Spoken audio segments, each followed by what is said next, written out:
అమ్మ మేము 3 లక్షలు ఇచ్చినాం కదా, యాడిపై డబ్బులు అంటే 4 ఏళ్ల తర్వాత వడ్డీ లేకుండా ఇచ్చినారు. కోట్ల సుజాతమ్మపై మంత్రి బుగ్గన చేసిన ఆరోపణల్లో నిజమెంత? 2004 తర్వాత డోర్లో నీతి అవినీతి ఏమైందో అందరిని ఎవరడిగా చెప్తారు.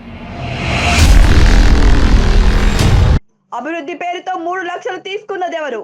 డోన్ ఎమ్మెల్యేగా కోట్ల సుజాతమ్మ గతంలో ఉండింది. అప్పుడు మీ గ్రామం తరపున టెంపుల్కి సంబంధించినటువంటి డబ్బులు 3 లక్షల రూపాయల పైన అమౌంట్ తీసుకొని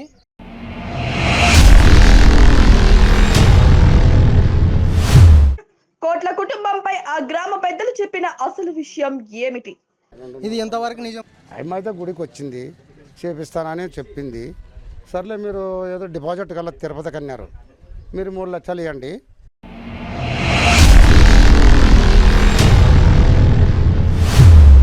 అంటే ఎటువంటి అభివృద్ధి కూడా చేయలేదా? ఇంక ఏంది చేసేది? ఇది ఏమి చేయలే.